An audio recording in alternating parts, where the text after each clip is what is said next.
বাড়ি ফেরার পর মেয়ের নাক মুখের অবস্থা দেখে নাজিয়া বেগম হতাশ।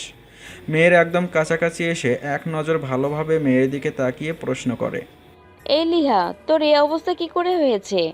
কলেজে যাওয়ার সময় তো ঠিকঠাক ছিলি, কিন্তু এখন এই কি হাল হয়েছে তোর? তার উপরে কলেজ থেকেও আজ জলদি চলে এসেছিস। ঘটনা কি লিহা? মা, হিংস্র পশুর খপ্পরে পড়েছিলাম আজ। হিংস্র পশুর খপ্পরে পড়েছিস মানে কি লিহা? হিংস্র পশু থাকে বন জঙ্গলে, আর তুই গিয়েছিস কলেজে। তাহলে তোর উপরে হিংস্র পশু আক্রমণ করলো কিভাবে? উফ মা, সব কথা লজিক খুঁজে বেড়ানোর অভ্যাসটা বাদ দাও তো। আমি ঠিকই কলেজে গিয়েছি, কিন্তু হিংস্র পশু বলতে আনাফ নামক গন্ডারটাকে বুঝিয়েছি আমি। গন্ডারটা আমার কলেজে গিয়ে সবার সামনে আমায় মেরেছে। ও মা, কি বলিস? আনাফ তোকে আবার কেন মারলো? মা, তুমি ভালো করেই জানো ওই খাটাসটাকে আমার এক বিন্দু পরিমাণও পছন্দ না, কিন্তু সে জোর করে আমাকে নিজের করবেই। কলেজে একটা ছেলের সাথে কথা বলেছিলাম আমি, যেটা দেখে সে রেগে গিয়ে আমার গালে চড় মেরেছে। ভাগ্যিস শুধু চড়েই মেরেছে, বেশি কিছু আর করেনি। মানে কি মা? মানে হচ্ছে তোর বাবা আমার জন্য এমনটা করেছিল। আমি যখন স্কুলে পড়তাম তখন আমার ক্লাসের একটা ছেলে আমাকে পছন্দ করত। একদিন ছেলেটা আমার পথ আটকায় আমার সাথে কথা বলার জন্য। আমি বাধ্য হয়ে ছেলেটার সাথে কথা বলি। তোর বাবা তখন আমাদের স্কুল অ্যান্ড কলেজেই পড়ালেখা করতো। ঘটনাক্রমে তোর বাবা সেই ছেলেটার কথা জানতে পারে। এরপর ঘটে বিশ্রী কাণ্ড। তোর বাবা আমাকে তো মেরেছেই, সঙ্গে ছেলেটার একটা হাত ভেঙে ফেলে দিয়েছিল। মা, তোমার আর বাবার সাবজেক্টটা আলাদা। তোমরা একে অপরকে পছন্দ করতে, কিন্তু এই লোকটাকে তো আমি পছন্দই করি না। সে জোর করে আমার উপর অধিকার খাটাচ্ছে। আমি যাই করি না কেন তার সব কিছুতেই সমস্যা। আরে মা, এভাবে বলিস না। তোকে নিয়ে সে হয়তো একটু বেশি সেনসিটিভ। এছাড়া ছেলেটা কিন্তু দেখতে শুনতে সব দিকেই ভালো। তোর সাথে বেশ মানাবে ছেলেটাকে। হ্যাঁ মা, এই ছেলে দেখতে শুনতে সব দিক দিয়ে ভালো, মনটাও খুব পরিষ্কার। আজকে আমি অনেক কিছু উপলব্ধি করেছি ছেলেটা সম্পর্কে। কিন্তু মা, তারপরেও এই ছেলেকে আমি বিয়ে করতে চাই না। কিন্তু কেন? কারণটা পরে বলবো, তোমরা জাস্ট আপাতত সম্বন্ধটা বাতিল করো। ঠিক আছে, আমি তোর বাবার সাথে এই বিষয় নিয়ে কথা বলবো। তুই এবার গিয়ে ফ্রেশ হয়ে নে, দুপুর হয়ে এসেছে। কিছুক্ষণ পর খাবার খেতে চলে আসিস। আচ্ছা। লিহা নিজের রুমে চলে যায়। দুপুরে খাওয়া দাওয়ার পর বিছানায় শুয়ে আছে লিহা। মনের ভেতরটা কেমন যেন উথাল পাতাল করছে। আনাফকে সে পছন্দ না করা সত্ত্বেও নিজ থেকে জড়িয়ে ধরেছে। আজকে সহ বেশ কয়েকবার আনাফ তাকে স্পর্শ করেছে। আনাফের স্পর্শ আজকে তার ভালো না লাগলেও একেবারে খারাপ লাগেনি। সাময়িকের জন্য ভেতর থেকে আজ সে আনাফকে ফিল করছে। অনাবিলের সাথে কথা বলায় কতটা হিংস্র হয়ে উঠেছে আনাফ। থাপড়ে মুখের অবস্থা 12টা বাজিয়ে দিয়েছে। পরিশেষে সে নিজেই তাকে ডক্টরের কাছে নিয়ে গিয়েছে। গাড়ির মধ্যে আবার তাকে বুকে নিয়ে কান্নাও করেছে। সব মিলিয়ে বলতে গেলে রাগ আর ভালোবাসার দুটোই আজ সে দেখিয়েছে। অন্যদিকে অনাবিল আনাফকে দেখা মাত্রই তাকে রেখে দৌড়ে পালিয়েছে। প্রচণ্ড ভালোবাসে লিহা অনাবিলকে, কিন্তু আজ অনাবিল যেটা করেছে সেটা সত্যিই ঠিক করেনি। আনাপ ঠিক কথাই বলেছে, ভালোবাসতে হলে ভেতরে মনোবল আর সাহস থাকা প্রয়োজন। অনাবিলের ভেতরে সাহস বলতে কিচ্ছু নেই। তৃতীয় পক্ষ এসে তার ভালোবাসার মানুষটার ওপর রাগ দেখাচ্ছে এবং পরিশেষে নিজেই অনুতপ্ত হয়ে কাঁদছে। ভালোবেসে নিজের বুকে আগলে নিচ্ছে। লিহা এই সমস্ত কিছু অনাবিলের থেকে আশা করেছিল, কিন্তু অনাবিলের জায়গায় এসব অন্য কেউ করছে। লিহা কেমন যেন দ্বিধায় পড়ে যায়। একদিকে অনাবিলকে সে নিজে ভালোবাসে, অপরদিকে আনাফ অনাবিলের থেকেও অধিক মাত্রায় তার জন্য পাগল। কিছুই মাথায় কাজ করছে না লিহার। অনাবিলের সঙ্গে তার বিয়ে হলে ভবিষ্যতে কোনো সমস্যার সম্মুখীন হলে অনাবিল তাকে যদি এভাবে হাত ছেড়ে দিয়ে চলে যায়, ভাবনায় পড়ে যায় লিহা। বেশ কিছুটা সময় ভাবার পর সিদ্ধান্ত নেয়, যেটাই হোক ভালোবাসার মানুষটাকেই সে বেছে নেবে। আনাফকে বেছে নেওয়ার কোনো প্রশ্নই আসে না, কারণ সম্পর্কের বাইরে থেকে অনেকেই দ্বিগুণ ভালোবাসা দেখায়, কিন্তু সম্পর্কের মধ্য থেকে সম্পর্ক নিভানোর পালা আসলে সবাই গাফলতি করে। মনে স্থির করে অনাবিলকে ফোন দেয়। এক এক করে 3বার অনাবিলকে 3বার ফোন করে লিহা, কিন্তু অনাবিল ফোন উঠায় না। লিহা বুঝতে পারে কাহিনী কি। বুদ্ধি খাটিয়ে লিহা কিছু সময় পর নিজের মায়ের নম্বর থেকে অনাবিলকে ফোন দেয়। অনাবিল ফোন রিসিভ করে। লিহা ফোন রিসিভ হওয়ার সাথে সাথে ধমকের সুরে প্রশ্ন করে। এই বদমাইশ, তুই এত সময় আমার ফোন কেন রিসিভ করছিলি না? আরে লিহা, তুমি? আর এটা কার নাম্বার? কার নাম্বার সেটা তোর না জানলেও চলবে, তুই খালি আমার প্রশ্নের জবাব দে আগে। লিহা, আসলে আমি একটা কাজে ব্যস্ত ছিলাম। ব্যস্ত নাকি সেটা আমি ভালোই বুঝতে পারছি। লিয়া, ছাড়ো এসব কথা। কেন ফোন দিয়েছো সেটা বলো। তুই আজকে পালিয়ে গিয়েছিস কেন আমায় রেখে? তো কি করব? ওই গুন্ডাটার হাতে মার খাবো নাকি দাঁড়িয়ে থেকে? অনাবিল, এই তোর ভালোবাসা? প্রেমিকাকে রেখে কাপুরুষের মতো পালিয়ে যাওয়া? কাউকে ভালোবাসতে হলে নিজের ভেতরে আগে সৎ সাহস থাকা প্রয়োজন, কিন্তু তোর মধ্যে সেসবের কোনো ছিটে ফোঁটাও নেই।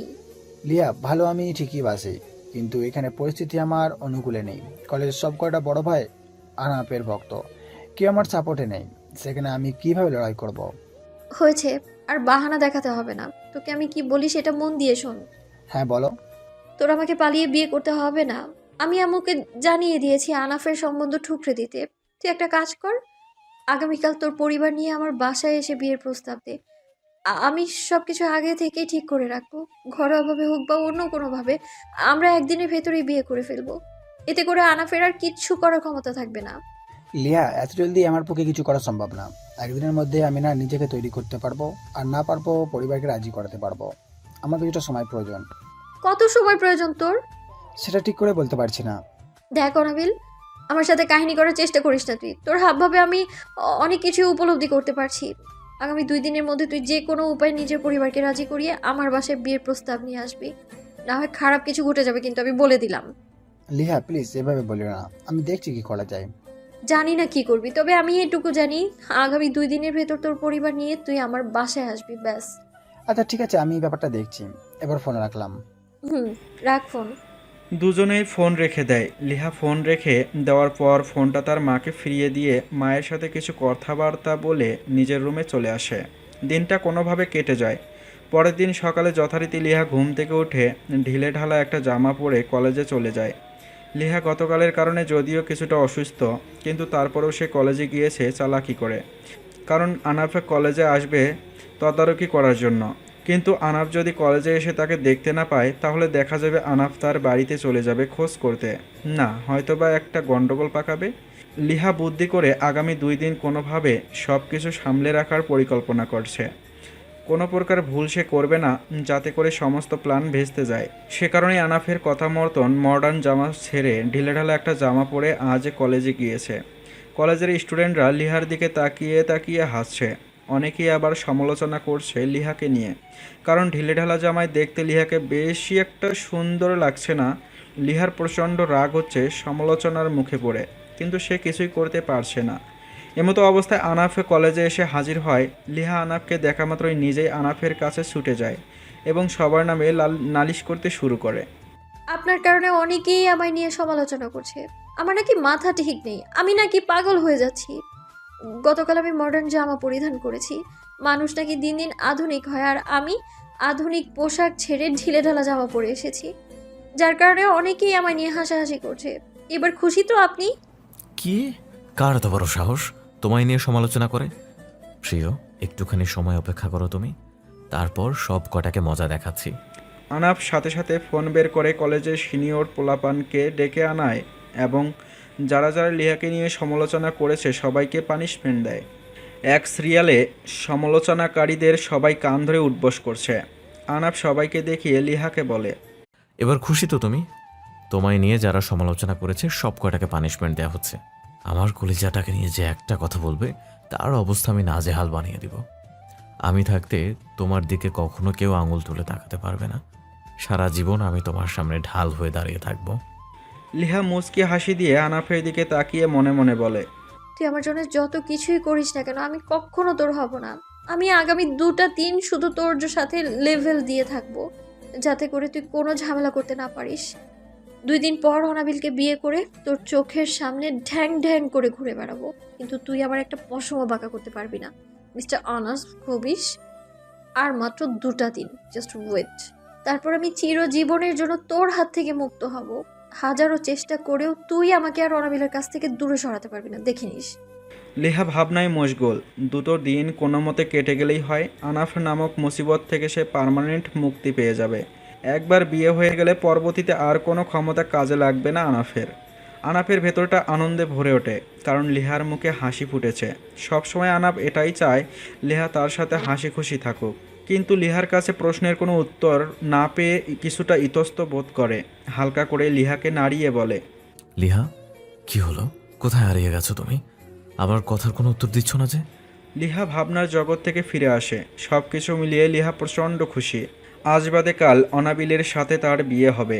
এছাড়া তাকে নিয়ে সমালোচনা করা লোকজনগুলোকে আনাফ শাস্তি দিচ্ছে। হাসিটা মুখে বজায় রেখে আনাফের কথার উত্তর দেয় লিহা। হ্যাঁ, আমি খুশি। যাক, তুমি খুশি হলেই হলো। আগামীতে কেউ আর এমন করলে আমায় বলবে, না হয় কলেজের সিনিয়রদেরকে নালিশ করবে। কত বড় সাহস ওরা আমার ভবিষ্যৎ বুকে নিয়ে সমালোচনা করে। আজকে তুমি সারা জীবনের মতো শিক্ষা পেয়ে যাবে ওরা। হুম। আচ্ছা, এখন কি করবে তুমি? ক্লাস তো মনে হয় ছুটি হয়নি, আরও তো ক্লাস আছে তাই না? না, ছুটি হয়ে গেছে। বাকি দুটো ক্লাস আজকে আর হবে না। ঠিক আছে, চলো তাহলে আমার সাথে। কোথায় যাব? আমার অফিসে। আজকে তোমাকে আমার অফিসে নিয়ে ঘুরিয়ে আসবো। না, আমি কোথাও যাব না। আমি বাড়ি চলে যাব। লিহার মুখে না শুনে আনাফের চেহারার রং পাল্টে যায়। মুহূর্তের মধ্যে হাসিমুখী চেহারাটা পরিবর্তন হয়ে গেছে আনাফের। রাগান্বিত দৃষ্টিভঙ্গি নিয়ে চোখ বড় বড় করে তাকায় লিহার দিকে। লিহার কলিজার পানি মুহূর্তের মধ্যেই যেন শুকিয়ে গেছে আনাফের এক নজর চাহনিতে। মনের ভেতরে ধুমধুম তবলা বাজছে লিহার। আনাফকে না বলে কত বড় ভুল করেছে সেটা এখন টের পাচ্ছে লিহা। দুনিয়া উল্টে গেলেও যে আনাফের কথার নড়চড় হবে না সে বিষয়টা লিহার মাথা থেকে সরে গিয়েছিল। সভ্য শান্ত পরিবেশটা মুহূর্তের মধ্যে আলাদা রূপ ধারণ করেছে। লিহা ইতিমধ্যেই অনুমান করে ফেলেছে আর কিছু সময় গেলেই একটা ঘূর্ণিঝড় তার ওপর এসে হানা দিবে। ঘূর্ণিঝড়ের হাত থেকে বাঁচার জন্য নিজেই আনাফের হাত ধরে দাঁত কেলিয়ে বলে, আরে আপনি এত রেগে যাচ্ছেন কেন? আমি যাব তো আপনার সাথে। আপনি আমাকে যেখানে নিয়ে যাবেন আমি আপনার সাথে সেখানেই যাব। আমি শুধু আপনার সাথে একটু মজা করছিলাম, কিন্তু আপনি তো মুহূর্তের মধ্যে জল্লাদের রূপ ধারণ করেছেন। তুমি আলাদা মানুষ হলেও তোমার সমস্ত কিছু আমার কথা অনুযায়ী হবে। অসুস্থতা ব্যতীত কখনো যেন তোমার মুখে আমি আর না শব্দটা না শুনি। আমি কিছু বললে চট করে সেটা পালন করবা। বিয়ের পর কোথাও নিয়ে যাব বললে চট করে রেডি হতে চলে যাবা। মনে থাকবে আমার কথা?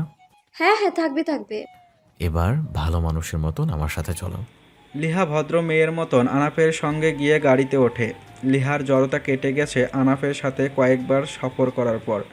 শুরুর দিকের ন্যায় আর ভয় কাজ করে না লিহার ভেতরে।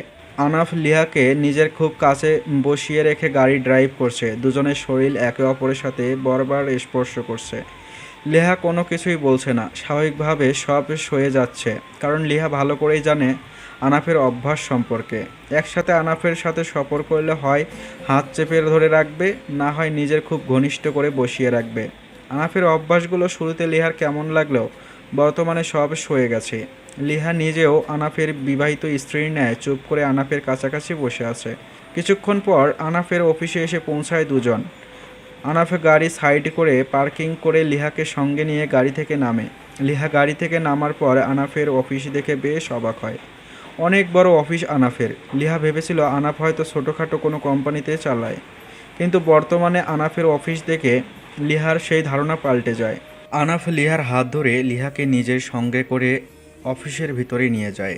অফিসের কর্মচারীরা আনাফের সাথে অপরিচিত একজন মেয়েকে দেখতে পেয়ে অনেকটাই আশ্চর্য হয়। বেশি আশ্চর্য হয় আনাফ লিহার হাত ধরে রাখায়।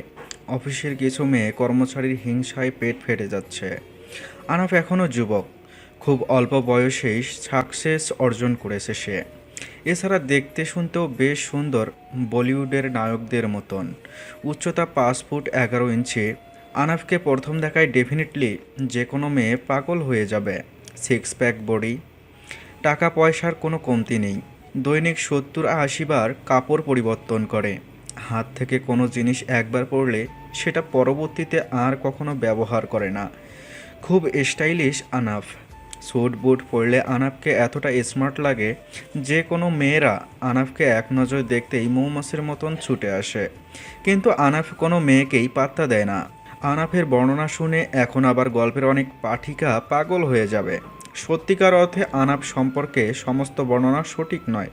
কিছু গল্পের মতন ভিত্তিহীন কিছু কথাবার্তা বলে সকলের দৃষ্টি আকর্ষণ করব এমন কোনো মনোভাব আমার ভেতরে নেই। সৃষ্টিকর্তা পরিমাণ মতোই সৌন্দর্যতা আনাফের মধ্যে দিয়েছে। দৈনিক 70-80 বার নয়, একবারই সে কাপড় পরিবর্তন করে। আনাফ কোনো গরু ছাগল নয় যে মাটিতে গড়াগড়ি খেয়ে কাপড় ময়লা করে। এছাড়া বিলিয়ন বিলিয়ন অর্থের মালিকও নয় সে যে একটা জিনিস হাত থেকে পড়ে গেলে সেটা দ্বিতীয়বার আর ব্যবহার করবে না। বাকি 8-10টা মানুষের মতোই আনাফের চলচলন। সব কিছুর ভিড়ে তবে একটা সত্য, অফিসের অনেক মেয়ে কর্মচারীর ক্রাশ আনাফ। আনাফকে অফিসের অনেকেই পছন্দ করে। আনাফ দেখতে শুনতে ভালো, তার ওপর অল্প বয়সী এতটা বড়সড় কোম্পানি দাঁড় করিয়েছে, লোকজন তো কিছুটা আকর্ষিত হবেই। কিন্তু আনাফ মেতে আছে লিহাকে নিয়ে। হাত ধরে লিহাকে নিয়ে অফিসে প্রবেশ করার অনেকের মনে দাগ কেটেছে। আনাফ লিহাকে অফিসের ভিতর নিয়ে গিয়ে সকলের সম্মুখে দাঁড় করিয়ে পরিচয় করিয়ে দিল। লিহা তার ভবিষ্যৎ হবু বউ। আনাফকে পছন্দ করা মেয়ে কর্মচারীরা লিহার পরিচয় জানতে পেরে ছোটোখাটো একটা ছ্যাঁকা খায়। লিহার ভেতরে অন্যরকম একটা অনুভূতি হচ্ছে। ক্ষণিকের জন্য সে ভুলেই গেছে আনাফকে নয়, সে অনাবিলকে ভালোবাসে। আর ভবিষ্যৎ হবু বউটা আনাফের নয়, অনাবিলার হবে। সবাই অনেক সম্মান প্রদর্শন করে লিহাকে। আনাফকে যেভাবে সবাই সম্মান করে, সবাই লিহাকে সেভাবেই সম্মান করছে। লিহা ভাবুক হয়ে যায় আনাফকে নিয়ে। অফিসে এত সুন্দর সুন্দর মেয়ে কর্মচারী থাকতে আনাফ কেন তার পিছনে পড়ে আছে? তার থেকেও তো অনেক বেশি সুন্দর মেয়ে আনাফের অফিসের কর্মচারী। যোগ্যতার দিক থেকেও তারা তার থেকে অনেকটাই এগিয়ে। আনাফ তাদের যে কোনো একজনের দিকে ইশারা করলেই তারা আনাফের ইশারা কনফার্ম সাড়া দিবে। এছাড়া কত বড় একটা কোম্পানির মালিক আনাফ, তার চেয়েও অনেক ভালো এবং রূপবতী মেয়ে ডিজার্ভ করে আনাফ। কিন্তু আনাফ কেন সেসব ফেলে তার পিছনেই পড়ে আছে? লিহার মাথায় কিছুই কাজ করছে না। নিজের ব্যক্তিগত জীবন নিয়েও কিছুটা দ্বিধাদ্বন্দ্বে পড়ে লিহা। অনাবিল তার জীবনে না আসলে নিতান্তই সে আনাফকে হাসি মুখে মেনে নিত, কারণ সবাই নিজের জীবনে সাকসেসওয়ালা মানুষ খোঁজে। এছাড়া আনাফ যে তাকে কতটা ভালোবাসে সেটার নির্দিষ্ট কিছু প্রমাণ লিহা পেয়েছে। তবে তার পক্ষে আনাফকে গ্রহণ করা কোনোভাবেই সম্ভব নয়। এক অনাবিলকেই সে ভালোবাসে, অনাবিলকে নিয়েই সে বাকিটা জীবন কাটাতে চায়। লিহার ভাবনার অবসান ঘটায় আনাফ। ছোট্ট করে ডাক দিয়ে লিহার কাছে প্রশ্ন করে, লিহা, আমার অফিস তোমার কেমন লেগেছে? মাশাআল্লাহ, আপনার অফিস অনেক বড় আর অনেক বেশি সুন্দর। তোমার পছন্দ হয়েছে তো? হ্যাঁ, পছন্দ হয়েছে। যাক, ভালোই। আচ্ছা, এবার বলো তো তুমি কি খাবে? তোমার জন্য কি অর্ডার করব? আমি কিছুই খাবো না, আপনি আমার বাড়ি দিয়ে আসুন, তাতেই হবে। লিহা, আমার কথা অমান্য করার সাহস তুমি আবার করেছো? তুমি কি চাচ্ছ আমি পুরো অফিসের সামনে তোমার সাথে সিন ক্রিয়েট করি? এই না না, আমি ভুলে গিয়েছিলাম, ক্ষমা করে দিন আমায়। ক্ষমা করে দিলাম, কারণ তুমি আমার অফিসের মেহমান, আর মেহমানকে নাস্তা পানি করাতে হয়, এটাই ভদ্রতা। এবার বলো তুমি কি খাবে? লিহা আনাফের কথা শুনে মনে মনে গোষ্ঠী উদ্ধার করে আনাফের। খচ্চর বেটা, সবসময় আমার সাথে জোর খাটাবে। প্রচুর মেহমান আমি তোর, জোর করে অফিসে এনে মেহমান বানিয়েছিস, এখন আবার একইভাবে জোর করে কিছু খাওয়াচ্ছিস না? মনে হচ্ছে আমার বাসায় কোনো খাবার নেই। আমাকে তেনার জোর করে খাওয়াতে হবে। তোর খাবার তুই খা, বদমাইশ লোক কোথাকার। আনাফ লিহার দিকে তাকিয়ে আছে উত্তরের অপেক্ষায়, কিন্তু লিহার কোনো নামগন্ধ নেই উত্তর দেওয়ার। আনাফ এবার লিহাকে কিছুটা ধমকের সুরে ডাক দিয়ে বলে ওঠে, এই মেয়ে, তুমি খানিক বাদে বাদে কোথায় হারিয়ে যাও বলো তো? হ্যাঁ, আমি তোমায় প্রশ্ন করেছি তুমি কি খাবে, কিন্তু তোমার দেখি উত্তর দেওয়ার কোনো নামই নেই। চমকে ওঠে লিহা। ভূত দেখার মতন আতকে উঠেছে আনাফের ধমকে। তাড়াতাড়ি করে নিজেকে সামলে নিয়ে আনাফের প্রশ্নের জবাব দেয়, আপনার যা ইচ্ছে হয় আনুন, সমস্যা নেই। ঠিক আছে, আমার সাথে কেবিনে চলো। লিহা আনাফের সাথে সাথে আনাফের কেবিনে যায়। আনাফ কেবিনে ঢোকার পূর্বে পার্সোনাল অ্যাসিস্ট্যান্টকে তাদের দুজনের জন্য শুধু 2টো কফি আনতে বলে, কারণ দুপুর হয়ে এসেছে প্রায়। এখন ভারী খাবার খেলে দুজনে একজনও ভালো করে দুপুরের খাবার খেতে পারবে না। আনাফ দুপুরের কথা চিন্তা করেই শুধু কফির অর্ডার করেছে। ক্যাবিনে ঢোকার পর লিহার কেমন যেন অস্বস্তি লাগতে শুরু করেছে। কিন্তু কথায় আছে না, যেখানে ভাগের ভয় সেখানেই সন্ধে হয়। আনাফ কেবিনে ঢোকা মাত্রই লিহাকে খপ করে জড়িয়ে ধরে। লিহার অস্বস্তি যেন আরও বেড়ে যায়, কিন্তু কিছুই করার নেই লিহার। আনাফ হচ্ছে একটা উন্মাদ, তার সাথে পিড়াপিড়ি করলে উল্টো লিহার ক্ষতি হবে। এমনিতেও ঠোঁটের এক পাশ ফাটিয়ে দিয়েছে, পিড়াপিড়ি করলে দেখা যাবে পরবর্তীতে অন্য কিছু ফাটিয়ে দিয়েছে। চুপচাপ করে থাকাটাই শ্রেয়। চুপচাপ থাকলে কিছুক্ষণ নিজের মতন পাগলামি করে আপনা আপনি আনাফ নিজেই লিহাকে ছেড়ে দিবে। লিহা কোনো জড়াজড়ি না করে একদম স্বাভাবিক আচরণ করছে। আনাফ লিহাকে জড়িয়ে শুরুতে লিহার কপালে একটা চুমু এঁকে দেয়, পরবর্তীতে লিহার ঠোঁটের ওপর আলতো করে একবার নিজের ঠোঁট ছুঁয়ে লিহার ঠোঁট ছেড়ে গলায় কয়েকটা চুমু খায়। কারণ উন্মাদনার ভিড়েও আনাফের মনে রয়েছে লিহার ঠোঁট আঘাতপ্রাপ্ত। একটু এদিক সেদিক হলেই সমস্যা হতে পারে। সেজন্য ঠোঁটে একবার স্পর্শ করে ঠোঁট ছেড়ে দিয়ে গলায় স্পর্শ করে। এভাবে কিছু সময় যাওয়ার পর ভিতরে আসার জন্য দরজার বাইরে থেকে আনাফের অ্যাসিস্ট্যান্ট অনুমতি চায়। আনাফ লিহাকে ছেড়ে সংযত হয়ে অ্যাসিস্ট্যান্টকে ভেতরে আসার জন্য পারমিশন দেয়। অ্যাসিস্ট্যান্ট কফি নিয়ে এসেছে। আনাফ একটা কফির মগ উঠিয়ে নিয়ে বাকি আরেকটা লিহার দিকে এগিয়ে দেয়। লিহা চুপচাপ কফির মগ হাতে নিয়ে খেতে আরম্ভ করে। দুজনের কফি খাওয়া শেষ। আনাফ লিহাকে নিয়ে অফিস থেকে বের হয় লিহাকে বাড়ি পৌঁছে দেওয়ার জন্য। গাড়িতে করে লিহার বাড়িতে পৌঁছে লিহাকে নামিয়ে দিয়ে চলে আসার একদম আগ মুহূর্ত লিহাকে আবার কাছে টেনে নিয়ে কপালে একটা চুমু এঁকে দেয়। লিহার মা নাজিয়া বেগম বাড়ির বেলকনি থেকে সমস্ত কিছু দেখতে পায়। আনাফ চলে যাওয়ার পর লিহা বাড়িতে প্রবেশ করলে নাজিমা বেগম লিহাকে বলে, লিহা, তুই না বলে আনাফকে বিয়ে করবি না? তাহলে তোদের দুজনের মধ্যে এত আন্ডারস্ট্যান্ডিং কেন? আমি বেলকনি থেকে ছেলেটার কার্যকলাপ সব দেখেছি। ছেলেটা তো বেশ কেয়ারিং। তোর সাথে তার বিয়ে হলে তোকে সে অনেক সুখে রাখবে। ছেলেটা তোকে নিয়ে অনেক সিরিয়াস, কিন্তু তুই তারপরেও কেন তাকে বিয়ে করতে চাইছিস না? কারণ মা, আমিও অনাবিল নামক একজনকে ভালোবাসি।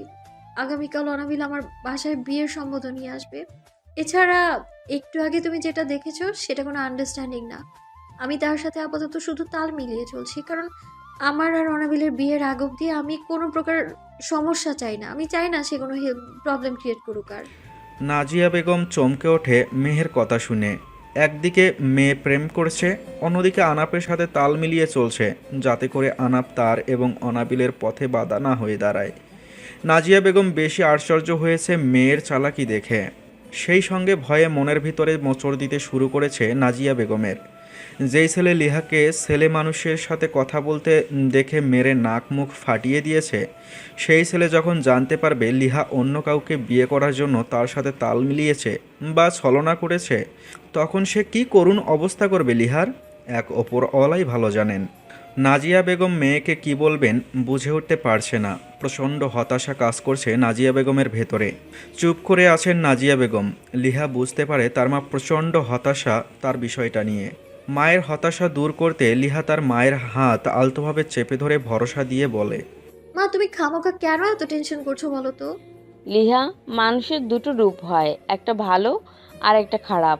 আনাফের ভালোটা ছাড়া খারাপটা হয়তো আমরা সেভাবে এখনো দেখিনি। আনাফ একবার যদি কোনোভাবে জানতে পারে তুই সাথে গেম খেলছিস, তাহলে কিন্তু সে তোর অবস্থা খারাপ করে ছেড়ে দিবে। মা, এমন কিচ্ছু হবে না। আনাফ আমার আর অনাবিলের বিয়ের কিছুই জানতে পারবে না। তুমি অযথা টেনশন করছো মা। দেখ মা, এখনো সময় আছে, সব কিছু নিয়ে চিন্তা ভাবনা করে আগা। তোর বাবা আর আমি যেহেতু সম্পর্ক করে বিয়ে করেছি, তাই আমরা কখনোই তোর সম্পর্কের বিরোধিতা করব না। তবে আমার মনে হয় আনাফকে নিয়ে তোর একটু ভাবা উচিত। ছেলেটা কিন্তু খারাপ না, তোর সাথে হেব্বি মানাবে কিন্তু আনাফকে। মা, আমার ভাবনা চিন্তার কিছুই নেই। আনাফ পারফেক্ট একজন ছেলে, তবে আমার ভালোবাসাকেই আমি বেশি প্রাধান্য দিব। যত যাই হোক, আমি অনাবিলকেই বেছে নিব। ঠিক আছে, তোর যেমন ইচ্ছা। আমি তোর বাবার সাথে এই বিষয় নিয়ে আজ কথা বলবো। যাই করবি বুঝে শুনে করবি, না হয় কিন্তু গন্ডগোল পাকবে বলে দিলাম। মা, তুমি টেনশন করো না, সবকিছু ঠিকঠাক মতোই হবে। তুমি জাস্ট বাবার সাথে আজকে কথা বলো। আগামীকাল অনাবিল তার পরিবারকে নিয়ে আসলে এরপর সমস্ত সমস্যা মিটে যাবে। অনাবিল তার পরিবারকে নিয়ে আসলে আমরা আগামীকালকেই বিয়ে করে নিব। ঠিক আছে, এবার যা, গিয়ে ফ্রেশ হয়ে নে। লিহা নিজের রুমে চলে যায়। মন মেজাজ প্রচণ্ড খুশি। ফাইনালি অনাবিল তার হতে যাচ্ছে। কত সুন্দরভাবে চলছিল সব কিছু, কিন্তু মাঝপথে আনাফ তাদের মাঝে আফদ হয়ে দাঁড়িয়েছে। কাপড় চোপড় নিয়ে ওয়াশরুমে চলে যায় ফ্রেশ হওয়ার জন্য। ঝর্ণার পানি ছেড়ে দিয়ে ভিজতে ভিজতে মনের আনন্দে গুনগুন করে গান করছে। নাজিয়া বেগম ভেতরে থেকে ভয়ের মাত্রা এখনও পুরোপুরি কমেনি। মেয়ের বিষয়ে আপত্তি না জানালেও নাজিয়া বেগম কেন জানি মনে হচ্ছে কিছু একটা গণ্ডগোল হবেই। কিন্তু মেয়ের কারণে তিনি চুপ করে আছেন। তিনারাও রিলেশন করে বিয়ে করেছেন। পরিপূর্ণ কদর করেন নাজিয়া বেগম ভালোবাসা নামক জিনিসটাকে। তিনার একটাই চাওয়া, যা হওয়ার সেটা যেন ভালোই ভালোই হয়। কোনো রকম ঝামেলা তিনি চান না।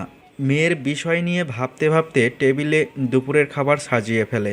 কিছু সময় পর লিহা ফ্রেশ হয়ে নিচে নেমে আসলে নাজিয়া বেগম লিহার সঙ্গে একসঙ্গে বসে দুপুরের খাবার খেতে বসে। মা মেয়ে দুজনে মিলে খাবার খাচ্ছে। খাওয়ার এক পর্যায়ে গিয়ে অনাবিলের সম্পর্কে জানার কৌতূহল জাগে নাজিয়া বেগমের ভিতরে। কৌতূহলটাকে মনের মধ্যে চেপে না রেখে মেয়ের কাছে অনাবিল সম্পর্কে জানতে চান তিনি। লিহা, তোদের রিলেশনটা কত দিনের? আর অনাবিল ছেলে হিসেবে কেমন এবং সে কি করে? মা, আর কিছুদিন গেলে আমাদের রিলেশনের বছর পূর্ণ হবে। আর অনাবিল ছেলে হিসেবে ভালো। এছাড়া কাজকর্ম বলতে আপাতত স্টুডেন্ট সে, তবে ফিউচারে বিজনেস করার ইচ্ছে আছে। লিহা, সমবয়সীদের মধ্যকার সম্পর্কে ঝামেলা পরিমাণটা একটু বেশি হয়, সেটা কি জানিস? এছাড়া অনাবিলের ক্যারিয়ার গোছাতে কিন্তু আরও অনেকটা সময় লাগবে। একজন প্রতিষ্ঠিত ছেলে কিন্তু তোর চাহিদাগুলো মেটাতে পারবে, কিন্তু অনাবিলের পক্ষে সে আপাতত